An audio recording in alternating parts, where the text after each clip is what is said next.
అందరికీ నమస్కారం. ఈ రోజు మనతో ఉన్నారు ప్రముఖ ఆధ్యాత్మికవేత్త, జ్యోతిష్య మరియు వాస్తు పండితులు బ్రహ్మశ్రీ డాక్టర్ గుండెపూరి శివసుధీర్ శర్మ గురువు గారు ఉన్నారు. మాట్లాడదాం. జై శ్రీరామ్ గురువు. జై శ్రీరామ్. శ్రీమాత్రే నమః. శ్రీ గురుభ్యో నమః.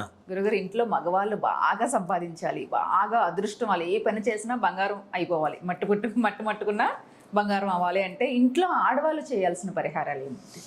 ముఖ్యంగా నాన్న, ఇంటిని చూసి ఇల్లాలని చూడమన్నారు చూడాలంటారు కదా పెద్దవాళ్ళు. ఇంట్లో ఇల్లాలు కరెక్ట్గా ఉంటే ఎలాంటి సమస్యనైనా పరిష్కరించుకోవచ్చు.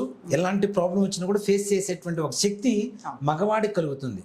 ఆత్మస్థైర్యం, వెనక నేనున్నాను అనేటువంటి ధైర్యం ఇంట్లో ఇల్లాలు ఇవ్వగలిగితే ఎలాంటి సముద్రాలైనా ఇది వస్తాడు నాన్న పురుషుడు. సాధిస్తాడు, ప్రపంచంలో ఏదైనా సాధిస్తాడు. అలాంటిది ఒక శ్లోకం ఉంటుంది నాన్న, కంటిలోని నలుసు సారీ కట్, చెప్పులోని రాయి చెవులోని జోరీగా, కంటిలోని నలుసు కాలు ముళ్ళు, ఇంటిలోని పోరు ఇంతింత కాదయా విశ్వదాభిరామ వినురవేమ. చెప్పులో రాయి ఉంది, నడవలేం, గుచ్చుకుంటూ ఉంటుంది. చెవులోని జోరీగా ఏమని సౌండ్ చేస్తుంటుంది, తోచదు, మనిషికి ఇరిటేషన్ వస్తుంటుంది. కంటిలోని నలుసు, కంటిలో నలుసు పడితే ఎలా ఉంటుంది, మనకి ఒక ఇరిటేషన్, నలుస్తూనే ఉంటాం అది పోయేంత వరకు. కాలు ముళ్ళు, కాలులో ముళ్ళు గుచ్చుకుందనుకోండి, నడవగలుగుతామా? నడవలేం. ఇవన్నీ అయినా చేయొచ్చేమో, కానీ ఇంటిలోని పోరు ఇంతింత కాదయ. ఇంటిలో పోరు ఉందనుకోండి, వీటికి మించిన పోరు ఎక్కువ. ఇవేవి కూడా బయటికి చెప్పడానికి అలవగానంత కష్టాలు అని చెప్పి మనకి వేమన గారు చెప్పినటువంటి పద్యం ఇది. మిగిలిన ముందు చెప్పుకున్నటువంటి 4 అయినా భరించొచ్చేమో, కానీ 5వది అస్సలు భరించండి. దేనికంటే మన గరిపాడు వారు చెబుతారు, ఒక 2 దేశాలకి యుద్ధం జరిగింది. 2 వర్గాల వారికి కొట్టుకున్నారు, చంపుకున్నారు, బాంబులు వేసుకున్నారు, బాణాలు వేసుకున్నారు, చంపుకున్నారు. సాయంత్రం సమయానికి యుద్ధం అయిపోయింది. ఎవరు గుడారాలో వాళ్ళు పోయి పడుకుంటారు.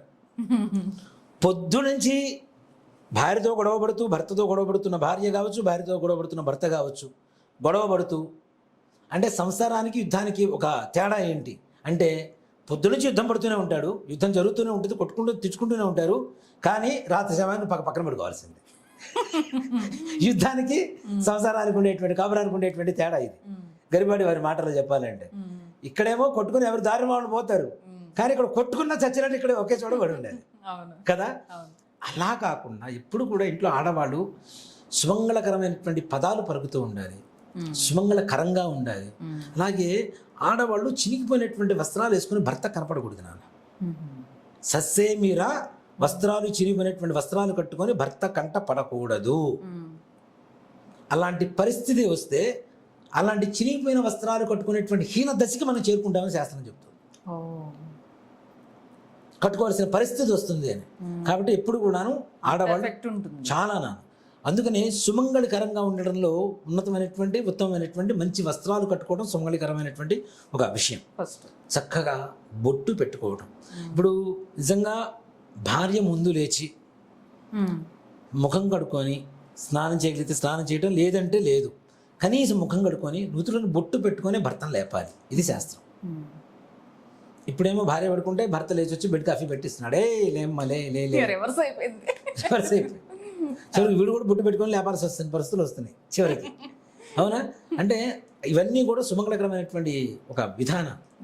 అలాగే మంగళకరమైనటువంటి మాటలు మాట్లాడటం, తిట్టడం, ఇష్టం వచ్చినట్టు మాట్లాడటం, పిల్లల్ని తిట్టడం, కొట్టడం, ఏడ్పించడం, బయటికి పోతుంటే మొహం మార్చటం.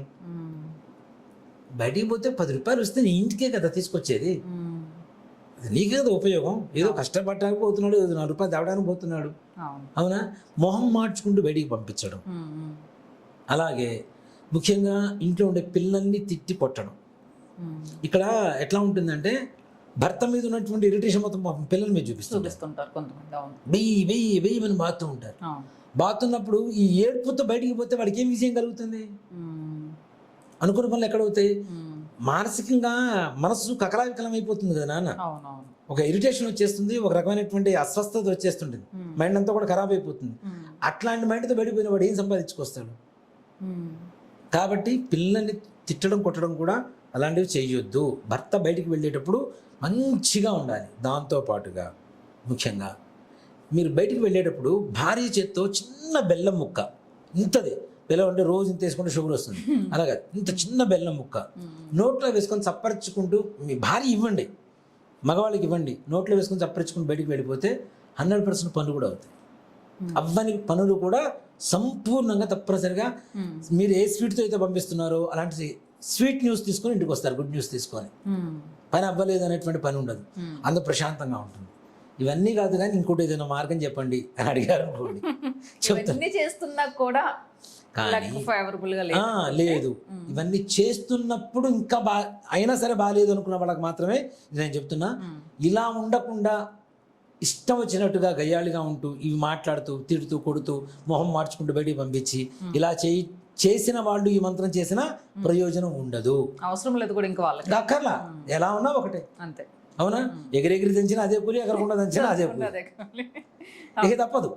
కాబట్టి అలాంటి వాడు చేయొద్దనే చెప్తా. మీ భర్త బాగుండాలి, భర్తతో ఉండే మీరు, మీ కుటుంబం బాగుండాలి, మీ పిల్లలు బాగుండాలి, ఆరోగ్యవంతంగా ఉండాలి. సంరక్షణ, ఓ మాట చెప్పాలంటే కాపురం మొత్తానికి గృహ సంరక్షణ మంత్రంగా ఇది చెప్పుకోవచ్చు. ఇంట్లో ఉండేటువంటి అందరూ మంచిగా రక్షణగా ఉండాలి, అనుకున్న కార్యాలు దిగ్విజయంగా పూర్తి కావాలి అనుకునేటువంటి దానికి ప్రతిరోజు కూడా 11 సార్లు ఈ మంత్రాన్ని చక్కగా దేవుడి గూట్లో గదిలో కూర్చొని చక్కగా చదువుకొని అమ్మవారికి నమస్కారం చేసుకోండి. ప్రశాంతంగా మీ భర్త వెళ్ళిన వాళ్ళు మనం చూస్తున్నాం కదా, క్షేమంగా వెళ్ళి లాభంగా రండి అని.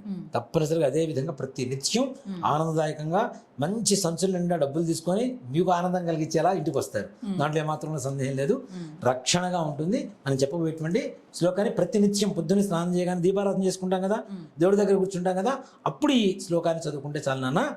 ఓం సర్వేశ్వరి సర్వశక్తి స్వరూపిణి మమ కుటుంబం రక్షమాం కురు స్వాహ. ఎంత బాగుంది మంత్రంలో కూడా చక్కగా, అవునా? ఓం సర్వేశ్వరి సర్వశక్తి స్వరూపిణి మమ కుటుంబం రక్షమాం కురు స్వాహ. సర్వేశ్వరి సర్వశక్తి స్వరూపిణి, సర్వశక్తి అంటున్న అన్ని రకాల కార్యాలు దిగ్విజయంగా పూర్తవుతాయి. కుటుంబం రక్షణగా ఉంటుంది, గృహం రక్షణగా ఉంటుంది. సకల కార్యాలు కూడాను మీ వారు బయటికి వెళ్ళినప్పుడు సకల కార్యాలు దిగ్విజయంగా పూర్తి చేసుకొని రావడానికి చక్కగా ఉంటుంది. పిల్లల ఆరోగ్య పరిస్థితి కూడా ఈ మంత్రంతోనే సరిపోతుంది. కాబట్టి ఒకటే గర్భ రక్షాంబికా స్తోత్రం ఎలానో మీ గృహ రక్షాంబికా స్తోత్రం అని చెప్పుకోవచ్చు. ఈ మంత్రాన్ని చక్కగా చేసుకోండి, ప్రతినిత్యం 11 సార్లు చేయండి. ఆ జపం చేసుకున్న తర్వాత బెల్లం అమ్మవారికి నివేదన పెట్టి ఆ బెల్లం ముఖ్యం మీ వారికి ఇవ్వండి. నోరు తీపి చేసి పంపించండి. మీ ఇల్లు, మీ కుటుంబం, మీ జీవితం ఎప్పుడు నిత్యం తీయగానే ఉంటుంది. చక్కగా బాగుంది గురుగారు పరిహారం. అట్లా సంపాదించి మగవాళ్ళు తీసుకొస్తే ఆడవాళ్ళు కూడా ఫుల్ హ్యాపీ, ఏ గొడవలు రావు, చక్కగా ఉంటారు. అంతే కదా. బాగుంది. జై శ్రీరామ్. శ్రీమాత్రే నమః.